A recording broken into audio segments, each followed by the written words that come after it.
இல்லை இந்த மாதிரி குழப்பம் வந்து எப்பவுமே வந்ததில்லை. ரஜினி சார் படங்களுக்கு மேக்ஸிமம் எனக்கு தெரிஞ்ச வரைக்கும் என்ன வந்ததில்லை.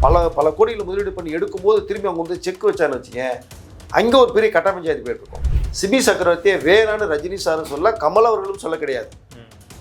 அவருக்கு ஏற்பட்ட அந்த தயாரிப்பில் ஏற்கனவே போட்ட ஒப்பந்தம் ஒன்று இருக்கு, அதில் தான் சிபி அவர்களுக்கு சிக்கல் வந்திருக்கு. Okay okay. இப்போ அதை வந்து எப்படியாவது பேசி காம்ப்ரமைஸ் பண்ணி ஃபுல் 100% ரிலீஃப் ஆகி வந்துட்டாருன்னா கண்டிப்பாக சிபிங்கிற வாய்ப்புகள் இருக்கும். வணக்கம் சார். வணக்கம். தலைவர் 173 பல குழப்பங்களுக்கு நடுவில் இருக்கு. யார் தான் சார் டைரக்ட் பண்ண போறா? இல்லை இந்த மாதிரி குழப்பம் வந்து எப்பவுமே வந்ததில்லை.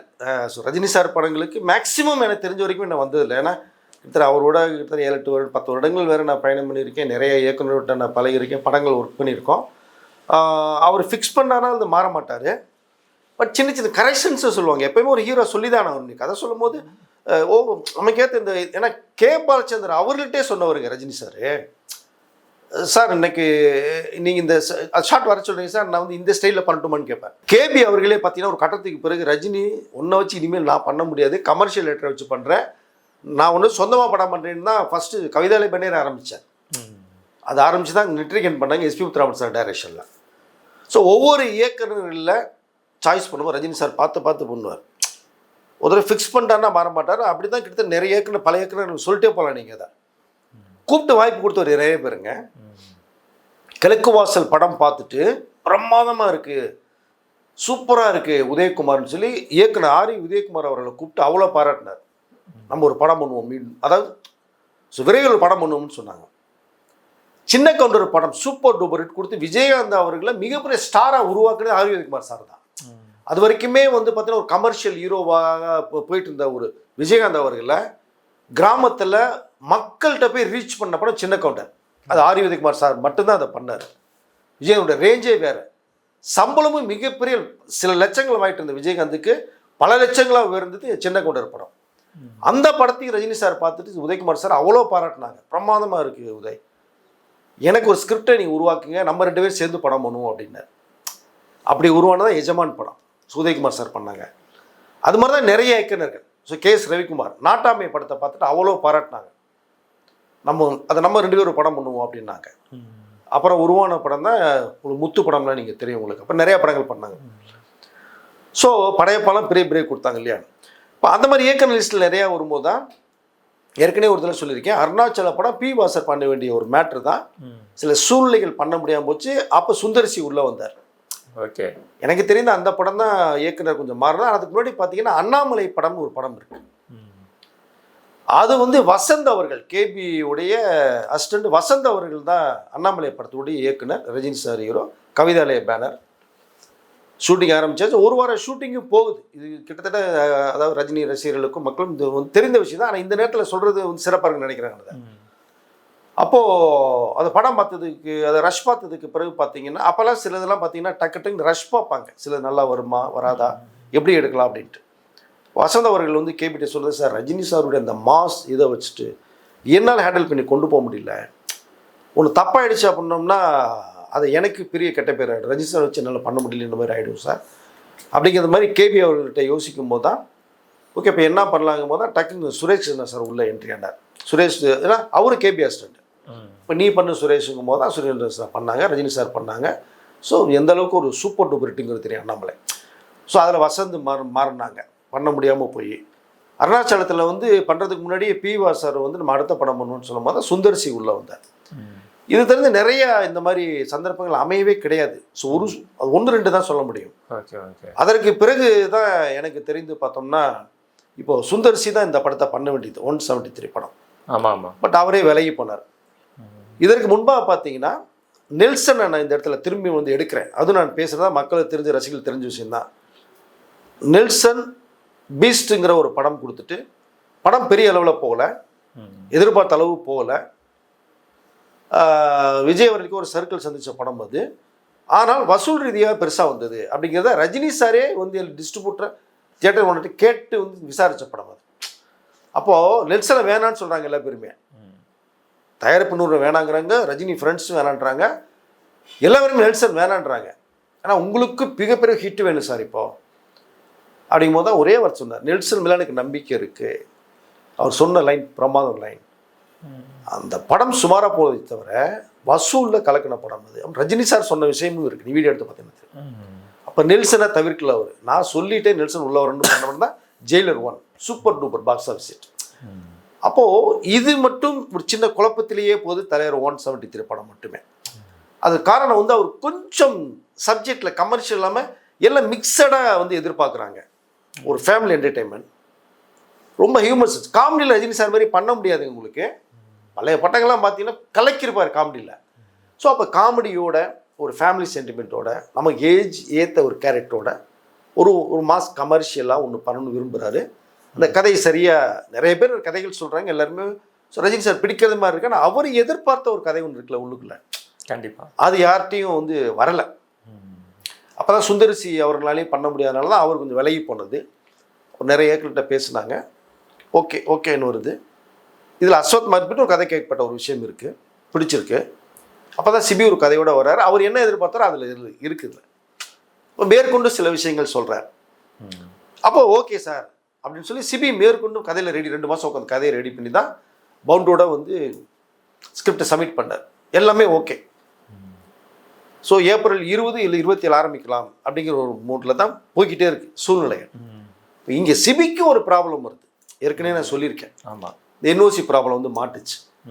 அதை என்ஓசி வாங்கிட்டு வரலாங்கும் போது இங்கே ரஜினி சாருக்கும் நம்மளுடைய கமல் அவர்களுக்கும் தெரிய வரும்போது தான் இல்லை ஏற்கனவே என்ஓசி நிறையா படங்கள் மாட்டி சிக்கிக்கிட்டு இருக்கு. ஸோ நம்ம வந்து சூப்பர் ஸ்டார் படம் இது, நான் அதில் நடிக்கிற தயாரிப்பு தான். ஒரு சிக்கல் உருவாயிடுச்சுன்னா அது திரும்பி அந்த சிக்கலை நம்ம அவுக்கிறது கஷ்டமாயிடும் சிபி, இல்லை நீங்கள் முடிச்சுட்டு வாங்கன்னு சொல்லப்பட்டதுன்னா அவர் போய் பேசுகிறாரு. தயாரிப்பு திட்டம் முதல் ஒத்துக்கல, அப்புறம் ஒத்துக்கிறாங்க, திரும்பி ஒத்துக்க முடியாதுன்றாங்க.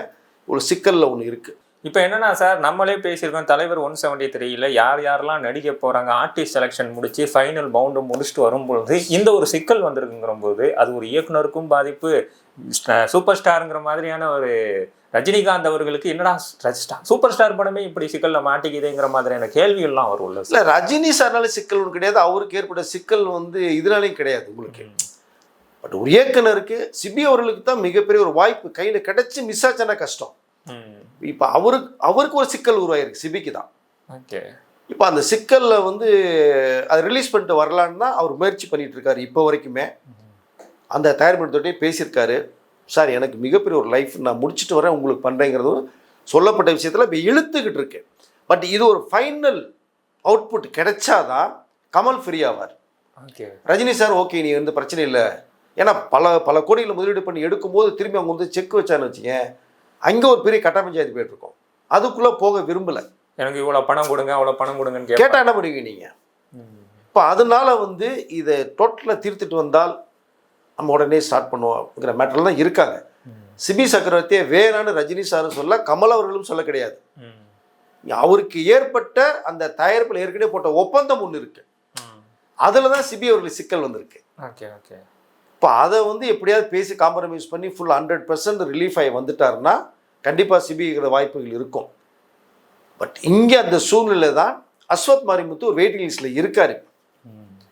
சரி, ஒருவேளை சிபினால முடியல அப்படின்னா இந்த கதை கண்டிப்பாக ரஜினி சார் மீண்டும் பண்ணுறாரு. அந்த படத்தை முடிச்சுட்டு வந்துட்டோம்னா கூட, அவர் சிபி முடிச்சுட்டு வந்துட்டா கூட அதுக்கு அடுத்து கூட இந்த படம் ரஜினி சார் கண்டிப்பாக பண்ணுறாரு. அருமையான கதை, கேரக்டர்லாம் முடிஞ்சு போச்சு. ஏற்கனவே ரஜினி சாருக்கு ஜோடியாக சோபனா அவர்கள் பண்ணுறாங்க, பாசில் ஜோசப், பிரியங்கா மோகன். பட் காமெடியில் சந்தானமும் உள்ளே வர்றாரு, வேறு எஜ்ஜே சூர்யாவே உள்ள வர்ற மாதிரி இருக்குது. எல்லாம் பக்கா பிளான் முடிஞ்சு, அனிருத் மியூசிக்கு எல்லாம் ரெடியாக இருக்குது. அந்த பேக்கேஜ் இது தவிர்த்தால் அடுத்து கண்டிப்பாக ரஜினி சார் சிபி சக்கரவர்த்திக்கு வாய்ப்பு 100% தருவார், இன்னும் மாற்றுக்கிறதே கிடையாது.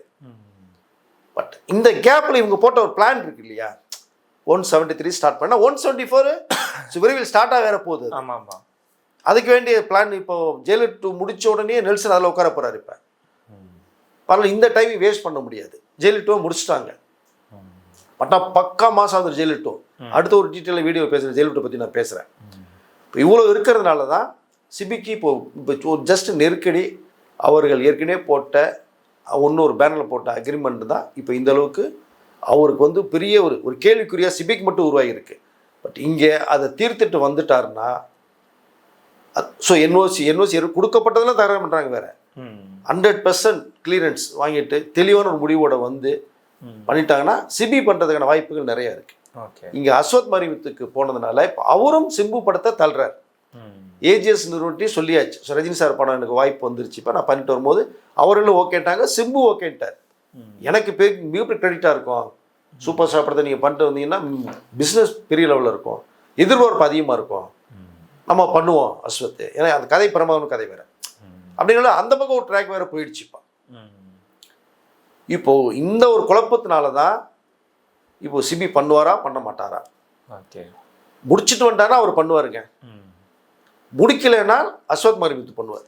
எல்லாமே சிபி கையில் தான் இருக்குது. சிபி கையில் தான் இருக்குது. அஸ்வத் மரிமுத்து முடிச்சு அந்த படம் முடிச்சதுக்கு பிறகு சிபிஐ அந்த ஏற்கனவே போட்ட அக்ரிமெண்ட்டில் அந்த படத்தை முடிச்சுட்டு வெளில வந்துட்டாருன்னா அதுக்கு அடுத்து ரஜினி சார் சிபி முடியறதுக்கான வாய்ப்புகள் நிறைய இருக்குது, அது ஒன்றும் மாற்று கருத்து இல்லை. ஸோ இந்த குழப்பம் இந்த படத்துக்கு ரஜினி சார் படத்துக்கு மட்டும் 173 தெரியல, நிறைய ஸ்டார்டிங்லேருந்து கடந்த கிட்டத்தட்ட 7-8 மாதமாகவே இந்த சர்ச்சைகள் ஓடிக்கிட்டே இருக்காது. அது சுந்தர்சி அவர்கள் வேணான்னு போனதுனால தான் மற்ற இயக்குநர்கிட்ட போச்சு, சிபி உள்ளே வந்தார். ஸோ அஸ்வத் மரிமுத்து உள்ளே வந்திருக்காரு. 2 பேர்த்தில் யார் பண்ண போகிறாங்கன்ற மிகப்பெரிய கேள்விக்குறி. யார் பண்ணாலுமே சிறப்பாக இருக்கும், ஒரு மாற்று கருத்து இல்லை. பட் யாரோ ஒருத்தர் இல்லைங்கும் போது கண்டிப்பாக அவர்களுக்கு மனசளவில் மிகப்பெரிய ஒரு இழப்பாக தான் இருக்கும். ஆனால் அந்த இழப்புங்கிறது அவர்களுக்கு அந்த இயக்குனருக்கு வேண்டாம். பட் மீண்டும் ரஜினி சார் உங்களை கூப்பிட்டு கண்டிப்பாக ஒரு படம் பண்ணுவாருங்கிறது அவர்களுக்கு ஸோ பழகினவர்களுக்கு தெரியும், எனக்கும் தெரியும். ரஜினி சார் சொன்னால் செய்யக்கூடியவர், அதனால் எதையும் யோசிக்க வேண்டாம். இப்போ மிஸ் ஆச்சுன்னா அடுத்த ஒரு வாய்ப்பு இருக்குது. இதே சிபி லைக்கால மிஸ் ஆச்சு. ஆமாம், ரஜினி சார் காம்பினேஷன் இன்னைக்கு இந்த வாய்ப்பு வந்துருச்சுல்ல. ஆமாம், நீங்கள் முடிச்சுட்டு அடுத்த வருஷம் திரும்பி இந்த வாய்ப்பு வரப்போகுது அவருக்கு, அவ்வளோதான். ஒரு சிபிஐ பண்ணிட்டாருன்னா அஸ்வத் மரிமுத்து இதெல்லாம் முடிச்சதுக்கப்புறம் 174 ரஜினி கமல் முடிச்சதுக்கு பிறகு அஸ்வத்தை கூப்பிட்டு அவர் பண்ணுவார் ரஜினி சார். மொத்தத்தில் 2 பேருமே பண்ணுவாங்க. இப்போ இந்த 173 மட்டும் சிபிஐ அஸ்வத் தான். ஓகே, அது சிபி கையில் இருக்கு.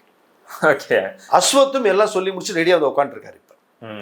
ஸோ இதில் ரஜினி சார்னால சிக்கல் கிடையாது, கமலஹாசனால சிக்கல் கிடையாது. அவர் 2 பேரும் ரெடியாக இருக்காங்க. ஷூட்டிங் 27 போக வேண்டியது, இப்படி ஒரு சிக்கல் உருவாயிருக்கு. சிக்கலை தீர்த்துனா கண்டிப்பாக 27 ஷூட்டிங் ஆரம்பிச்சு, எல்லாமே ரெடியாக வேறு இருக்குது. கமலும் ரெடியாக இருக்கார். ஸோ பார்க்கலாம், இன்னொரு ஒரு வாரத்துக்குள்ளே கண்டிப்பாக தெரிகிற வாய்ப்புகள் நிறையா இருக்குது. 23 வரைக்கும் இந்த ஸ்டெப்பும் இருக்காது. எலெக்ஷன் முடிஞ்சதுக்கு பிறகு 24, 25 இறுதியான முடிவு செய்யப்படும். ஏப்ரல் 27 ஒருவேளை தள்ளினா மே 4 ரிசல்ட்டுக்கு பிறகு 5 கூட ஷூட்டிங் பண்ணுற வாய்ப்புகள் நிறையா இருக்கும். ஓகே. ஸோ பொறுத்து நிற்பாங்க எப்படிங்கிறதுல. ஓகே சார், நிறைய தகவலை பகிர்ந்துக்கிட்டீங்க, ரொம்ப நன்றி சார். நன்றி.